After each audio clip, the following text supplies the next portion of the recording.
Hey, thanks for joining us with another podcast with NECKROOTS. I'm Kit James. Austin Davis. And you know what, Austin? Today we're sending it. This one's a good one. Yeah. We're talking about it's not the cards you were dealt, it's how you play them. How you play those cards, right, Yep. Kit? Yeah, so, this is kind of a huge topic in the world today. And as I sat back and I thought about this, how what are my views, right, on this topic of the hand that you're dealt, right? Because the world would tell us now that people are dealt different hands, and if you're dealt a crappy hand, that means that you have a crappy outcome. And my thought on that is it's just not true, right? It's absolutely not true. Now, we're not all born with the same opportunities. I'll admit that, right? Right. Some people have more opportunity than others when they're born, but we all have the same potential, right? So if you're born in a underprivileged community, or you're born in a place where the path to adulthood is filled with crime or whatever it is, it's going to be harder for you to attain something that somebody who's not in that situation would attain. But it's not impossible, right? It's not impossible for you to attain those things. It's not impossible for you to make the decisions that you need to reach the same potential. I mean, there's individuals with learning disabilities who have started, ran, managed their own companies. Yep, right? absolutely. So what's my excuse? There's people with physical limitations who have climbed mountains. Yeah. What's my excuse? Right? Did they have to work harder to do it? Absolutely they did. But did they achieve it? Absolutely. And so can anybody. Yeah. We've all got the same potential as long as you're willing to put in the work. And you know what? I think that's a good point, and it's good to bring up the next point, which is comparing ourselves, right? Yeah. Because that's obviously where we fall down, and it's worth repeating because if we're paying attention to what other people are doing, we're really not putting that effort and focus into what we need to be doing. There's so many amazing stories that it's not about the cards that you're dealt, because that hand you're holding, man, if any of you have played poker, I'm going to tell you something. You got to play with a glass table with me, because, bro, I could have the worst hand in the world. Yeah. And I'm going to poker it all the way. I'm all in. Fake it, brother. I'm not folding, right? No. So it really comes down to that mentality, right? That quiet confidence, whatever you want to call it. But I know I had a friend in high school. This kid was wicked talented. Dad owned his own business, and they were well off. Yeah. And he was a good friend, and we used to always go down there and hang out. Well, I was from the opposite side of the tracks, right? Yeah. And I had to work. Like right after school, I had to work. You work like a dog, man. Yeah. Your whole life you've been working like a dog. So. And that's one thing. I've kind of a feather in my cap. It's like, I might not be the smartest, but I'm going to outwork you, right? Yeah. And so my buddy, he had these opportunities to go in and work at his dad's shop, and he'd go in and sweep the floor and dink around, or he'd go clock in and go find me and come hang out with me, and then he'd go back and clock out or whatever, right? Yeah. And so anyways, long story short, he was a very good pitcher, and he was a left-hand pitcher.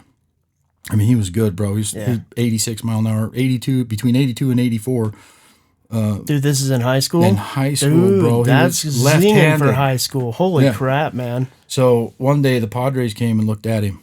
Oh, right? Wow. Their summer camp, their D-League came and looked at him and was talking to him. And they're like, all you got to do is keep healthy, keep the arm strong, right? Yep. Keep throwing, keep working at it, and graduate high school. There you go, dude. There's the recipe right there. Bro, I used to check myself out of high school so I could go to work and get more hours on Friday's paycheck. Yeah. And I still graduated. Yeah.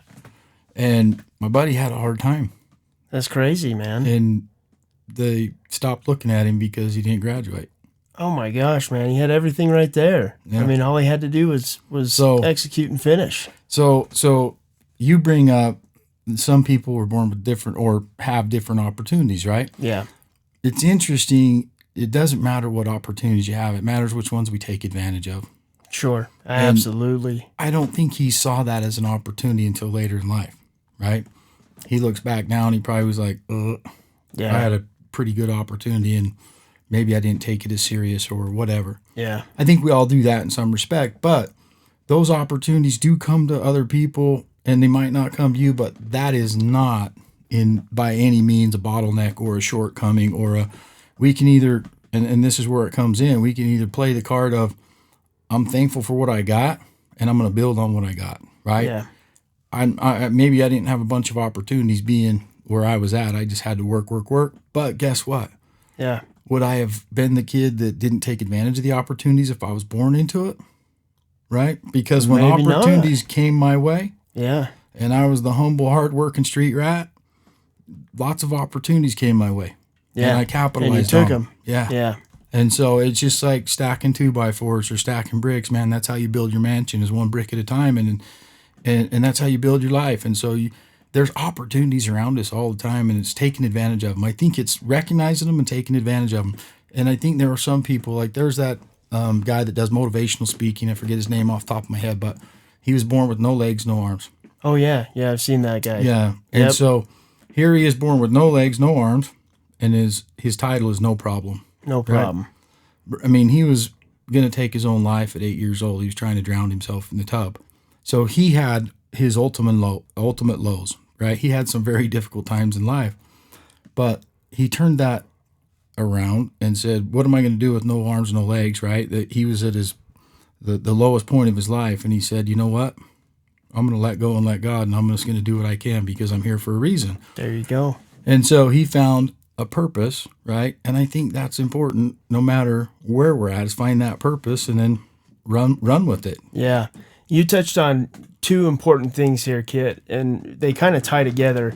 And that is that no matter what your situation is, no matter what the cards you've been dealt, right? The cards that you're looking at in your hand right now, you have got to find something to be grateful for in that situation. If not, the whole situation. Change your outlook of the cards in your hand until you're grateful for them, because that gratitude will lead to you capitalizing on the opportunities, right? And then the second part of that is, society would have us believe that if you're underprivileged, right? If you come from a destitute area or from, just an underprivileged community or whatever it is, that you are at a disadvantage, which maybe to some circumstance or to some point that there's some truth to that. But what's even more true than the disadvantage, and what's even more important than the disadvantage, is if you achieve the same thing that somebody else with more opportunities achieved,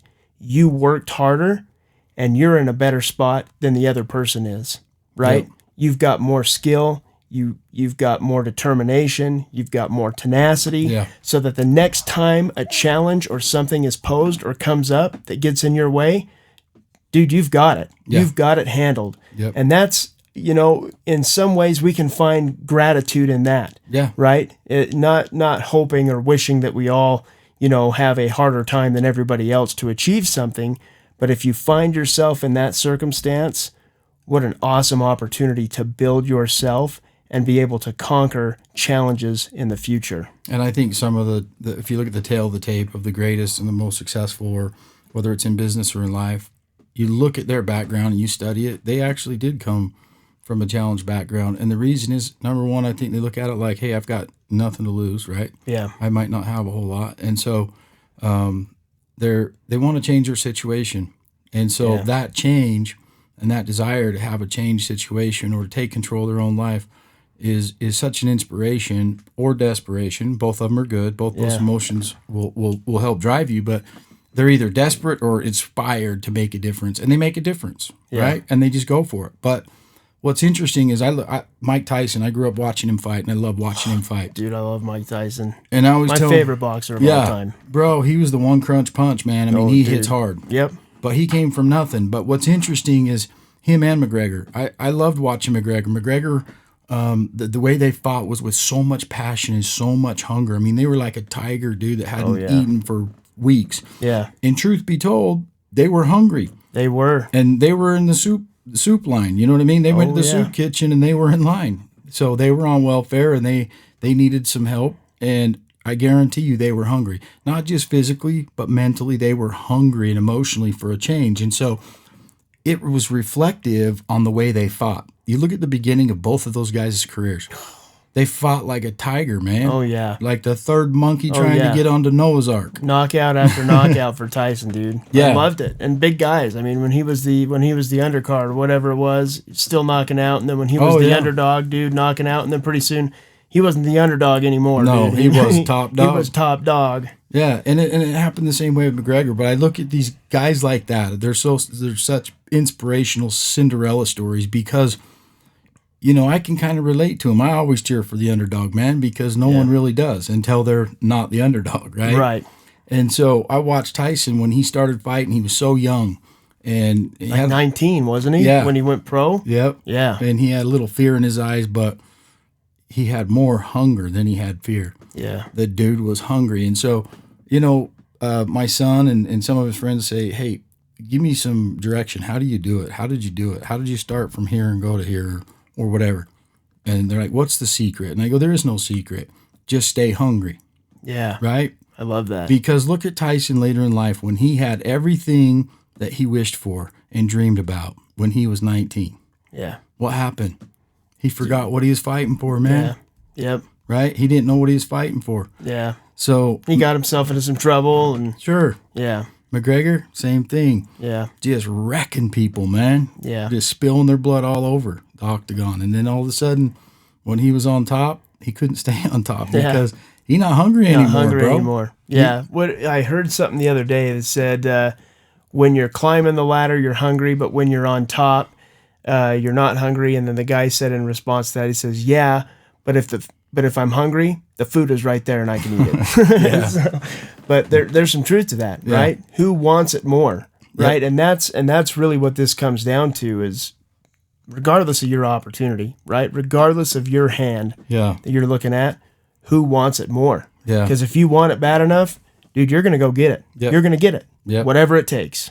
And, you know, I dealt with that just on a personal level with my son, Kyler. He's got a learning disability, and he was born 3 months early, and so a little over 3 months early. And so that was one of the things he was challenged with is if you tell him 5 things real fast, take out the garbage, mow the lawn, clean your room, and put your laundry away or whatever, he's going to remember either the first one or the last one you said. Yeah. Everything in between, he's like, what gone. Yeah.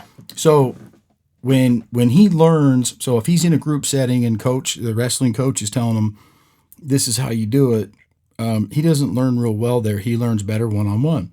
And so when we figured this out, the bottom line is we got him a coach, you know, a personal coach, and helped him out a little bit more to explain the moves.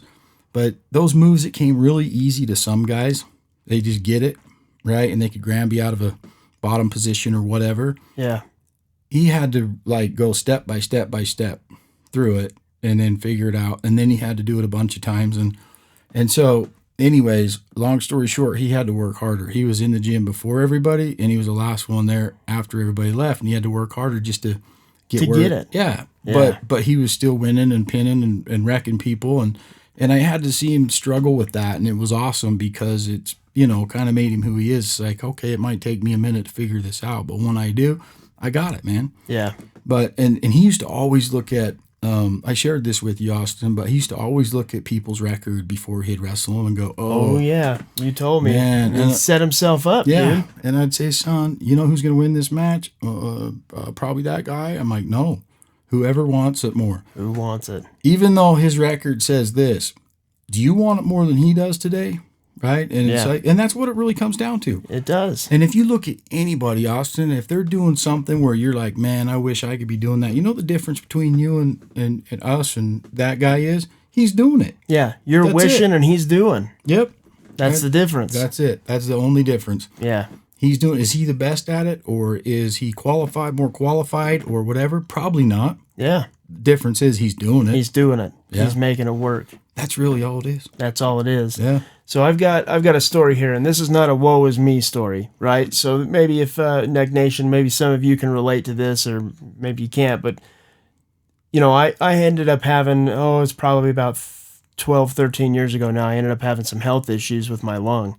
Right, I'd have spontaneous collapsed lungs. I'd just be sitting there working at my computer, and all of a sudden my lung would collapse. And they're trying to figure out, okay, why is your lung collapsing? And so finally we find out, I go to the surgeon, and the surgeon's like, well, you've got all these nodules on your lungs, these things, these bubbles, these blebs, right? They keep popping, your lung collapsed. And then eventually one time it collapsed and tore the lining and then leaked nitrogen or carbon monoxide, whatever it is. It leaked it all over into my chest and up into my neck, and it just put pressure on my heart. So they're like, okay, we're doing surgery, right? So, and I talked to him about the risks of the surgery, and, we felt okay about it, and it was going to be fine. So they ended up taking a portion of my left lung out. Well, the surgery went fine, but when they were pulling the instruments and the tube and everything, and dude, it's not like a nice process of getting that stuff out of you, dude. She just put her hand on my back, grabbed those tubes, and just ripped them right out. Yeah. They just rip them right out, right? And she snagged my intercostal nerve while she was ripping those things out. And I don't know if you know this, but I'd heard from a trainer that one of the things that they teach you in the military in hand-to-hand combat is you get your hand like this and you shove it into the ribs and you hit that intercostal nerve, because it is absolutely debilitating. Right. I'm going to tell you right now, bro, it is debilitating. There were times like it would fire off, and it felt like somebody just had a hot knife in my ribs and they were twisting it around. I'd go right to the ground screaming, dude. Wow. I'd never had pain like that in my life. And so I started going to a pain clinic, and I ended up having like 125 injections into my back and nerve blockers, and we tried everything. In fact, there was one time they shoved a needle down in between my bone and my cartilage and my ribs, because that's where I was feeling it.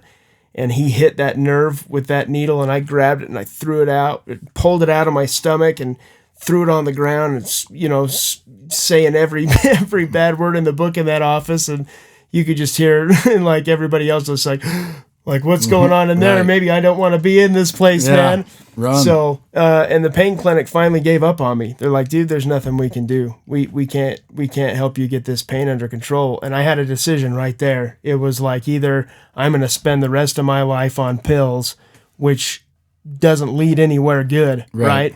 Or I got to figure out how to fix this. Yeah. And it was actually a blessing in my life, right? That I ended up, I went to a gym, and I'm like, you know what? Maybe if I exercise or something, I don't know why I felt inspired to go start working out at the gym.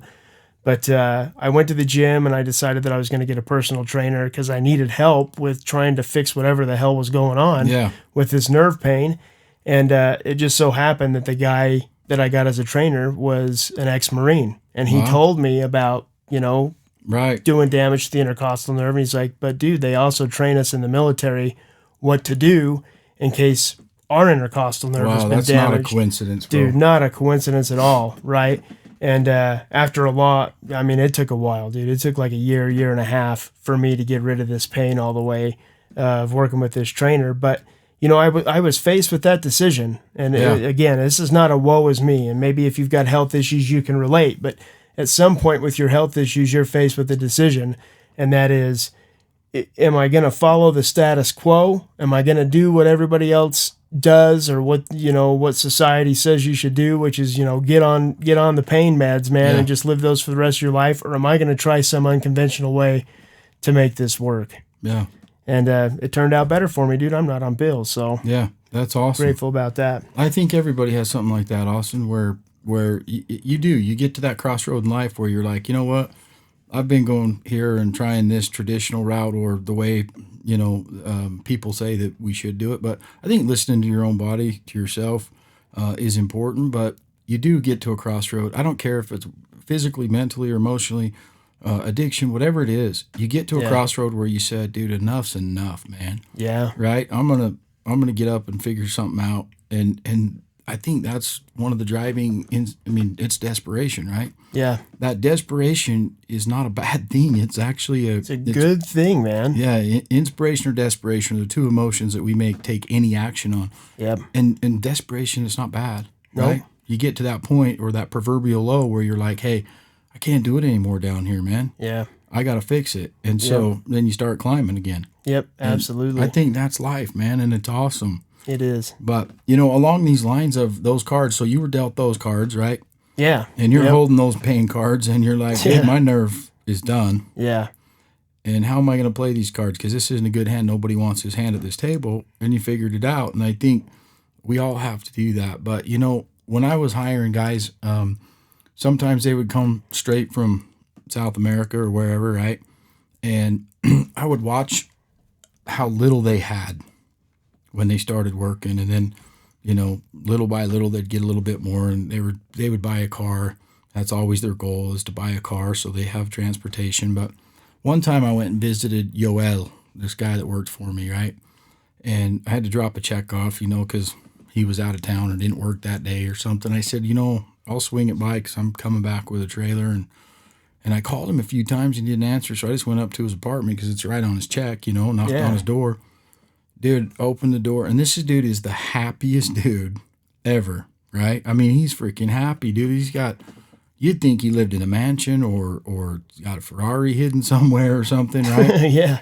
And he's always just so happy. And he invited me in. Oh, my boss come to visit me. Oh, it's a happy day. Come in, and showing me around his apartment. And I'm like, and I was feeling bad, bro. No furniture anywhere in the apartment. Gosh, man. He had just a little blow-up mattress that he slept on. No TV, no nothing. Stacked his clothes, and it said on there in Spanish, you know, nice clothes and work clothes. And nice. He labeled his boxes, you know, and he's like, it's got a stove, it's got a dishwasher, it's got, I mean, he was just grateful. Yeah. Grateful. So grateful. And you take anybody that is born into a certain situation, like what we talked about at the beginning of the podcast, into that house and say, check it out. Like, good or bad, thumbs up, thumbs down, you know, what's your quick opinion? They're going to do thumbs down. They're going to be like, dude, this guy's hating it. Yeah, dude. No, he's not. His smile is ear to ear, and his joy is throughout the whole day, and he's so happy, right? Yeah. Until someone trains him that maybe he doesn't have enough or whatever, but you couldn't put a gun to that guy's head and tell him not to be grateful. He was so grateful. So anyways, I had these old couches. I bought my parents new couches, and and the couches I took out of their house were older, right? And it was hard to get in and out, and I'm like, you know, should we sell them? Should we give them away? Should we put them on the curb? I'm like, dude, I'm taking them. You know when you wear out a couch. Oh, yeah. It's done, bro. Yeah. Right? And so I had them in the back of my dump trailer, and Yoel comes to the yard, you know, and jumps up in the back of the dump trailer because he saw something sticking out. And there's these old couches. And, bro, when I put them in there and made that decision, I didn't put them in there gingerly. Yeah. They're freaking heavy. Old couches are heavy. Oh, dude, yeah. They built them sturdy back then. The fold-outs, you know, that they have the hide-a-bed. Oh, had the hide-a-bed in it? Yeah. Oh, yeah, dude. That's a heavy couch, dude. It's heavy. Right? It was peeking out of the dump trailer, triple axle dump trailer. So he looked in there. He's like, what are you doing with those? I said, I'm taking them to the dump. He goes, no. I want them, dude. Yeah, so I gave them to him, and then I said, you know what? You can't just have a couch. So I had an older TV that was left over. And, bro, you should see the text that he sent me. And he's like, we're watching Happy Days. We're eating popcorn. We're sitting on the couch. And, you know, it just brings a little bit of hope and joy back into your life that, you know what? When these guys can radiate that kind of happiness and joy when they have absolutely nothing and they just work their guts out. Yeah. You know what? We can find it when we have something. And I think that's a real measure of a man. Our patience and our gratitude when we have nothing. And then when we do have something. Yeah. Right? Absolutely. So, in thinking about this, right? That guy, what an inspiring story. Yeah. Right? For that guy. And we have opportunities in our life, and I'm not saying that we're not an inspiration. Like, don't ever look at yourself as if you're an inspiration. But here's the truth of the matter. No, I'm desperation, bro. Yeah, we're desperation. But if you overcome the odds, right? Which we all have the ability to overcome the odds. Yes. We talked about it. Do you want it bad enough? But you can end up being an inspiration to other people. Yeah. Not that you should ever, like I said, acknowledge that you're an inspiring person. But this guy, he didn't do these things. He didn't have gratitude. He didn't, thinking that, oh, I'm going to be an inspiration to millions of people, or I'm going to be an inspiration to a couple people, right? But in overcoming those things, in doing these things, you don't know how you're going to affect other people in a positive way, because you will. You will have a positive effect in other people's lives. And I just started thinking about, some of the people that have inspired me. And why have they inspired me? Because they've overcome adversity, dude. Because they've played the hand they were dealt, and they played it well. Yep. They got a seat at the big table, with a bad hand. Even with a bad hand. Yep. And if they didn't get a seat at the big table, dude, they would make their own table. There you go, man. Exactly. And invite others over. Yeah. And that's what you got to do. Yeah. Sometimes you got to make your own table. And right? I don't think like Yoel, his story, he's not looking to be, like you said, inspirational, but he does. I guarantee you he's become that key that unlocks other people's prison that they're down and out. And that's what's cool about it. You know what I mean? Yeah. You don't have to have something to be somebody. Yeah. Right? You just be somebody. Because you are somebody. Yeah. Yeah. Exactly. Yeah, it's cool. So the other thing I was thinking about with this too is, we've been talking about some big things here, like big hands that you dealt, like big hands that have a big impact on your life. But it's not always the big hands, right, that we're trying to play. Sometimes we're dealt little hands, right? Have you seen the little the quarter-size cards? Yeah. Sometimes our hands come in quarter-size cards, not full-size cards. And they're just day-to-day things. Yeah. Like, not big life-altering things, but, today maybe I was dealt a crappy hand. In fact, this makes me think of just a couple weeks ago, right? You were doing a job at a way station, right? Yeah. So, and a storm rolls in. So here's a little hand. So let's hear about that. Yeah, and I think the little hands are the big hands. Sure. Because if we don't overcome these little hands on a daily basis, when the big one shows up and we get a real bad hand, it's going to be harder to overcome that one. But it will. Yeah, we were supposed to have this done in 3 days because we're in a town where this is the only dump, right? And it's a transfer station, but the scales were being replaced, so there's this big pit underneath the scales. So they pulled the old scales out, and then we had 3 days to go in, and they're like, "Can you do it in 3 days?" I'm like, "Yeah, with my eyes closed, man." And they're like, "Can you pour all these piers and do all this and get it right so we can set the new scales in?" I'm like, "Yeah, no problem. I'll be done in 3 days." Well, I was actually supposed to have a week, but they ran over, and they're like, "You think you can do it in 3 days?" I said, "I know I can." Big storm rolls in, like you said, dude. And it dumped like a month's worth of water in a couple hours, right? Yep, it did. So it rained for 2 days, and they're like, "You're not going to make it now," because, we were walking around. You saw the picture I sent you. Oh, it turned it into a swimming pool. Yeah, man. It was, and I didn't bring my swimsuit. And my son's like, "Frick, dude, I'm soaked. What are we going to do?" I said, "You know what grit is?" He goes, "No." I said, "You're going to learn what grit is." Find out. Yeah.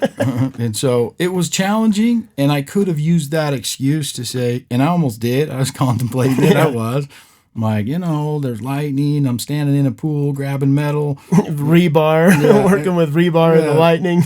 And I'm like, well, we'll let the lightning go away, but there ain't it. It's not going to stop us. Let's give it everything we got and see if we can pull it off. And we were ready, but we couldn't get it. We couldn't get the concrete delivered late Friday night, and they told me, "We're booked Saturday, we're booked Monday, we're gonna have to get you Tuesday." I'm like, "Well, technically I got 2 rain days, so they can just relax." I'm like, "But I'm freaking ready, man. Yeah, let's go." I'm not taking no for an answer. When someone tells me no, I thought they said on. I'm dyslexic. Yeah, try again. Yeah, no means try again.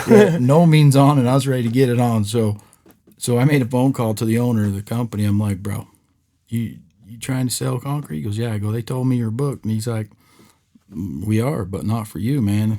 So we'll take care of you." Anyways, we ended up getting it on Saturday, and I didn't even tell those guys I was pouring, right? Because every government agency's off on dude, they're not working on weekends. Right? So they show up Monday, and they're like, "Man, you ain't playing. I can't believe you got it done with all that water we had to pump out and the challenges you had." And I'm like, and just that little stupid thing it does, it's like kind of you're like, yeah. You know what I mean? You feel good about yourself. Yeah. So you're right. The little things are the big things, man. And it's important to just get those little wins here and there. You feel good. Yep, absolutely. Well, Kit, do you have anything else that you want to touch on today about playing the hand you're dealt? Freaking play it, man. Play it. Put your sunglasses on if you need to. Yeah. Act like it's the best hand in the world. Act like you got the royal flush, dude. Even if you're just sitting on a bunch of ones. Not even a bunch of ones. If you're sitting on 1, 2, 3, well, you know how poker works. If you're sitting on a crappy hand, right? Throw that smirk on, pull the shades down, and you just look at them like, uh-oh. Yep. Play it. Play it right. So, well, let's do that, Neck Nation. Let's make the best out of the hands we've got. Some of our hands are different than others.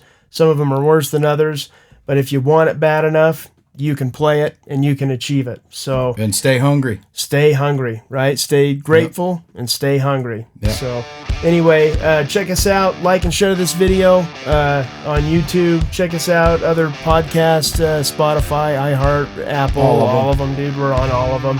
We've got Facebook. We've got Instagram, right? Check us out on those. We post pictures, videos of things that are going on around the ranch and things that we're doing in our lives. So that's pretty interesting. And then visit www.neckroots.com and get yourself a hat and a shirt, right? It's going to make you look good. It makes me look good. It'll make you look good. So anyway, we'll leave you with that, Neck Nation, and bless up. Thanks for your support. Bless up.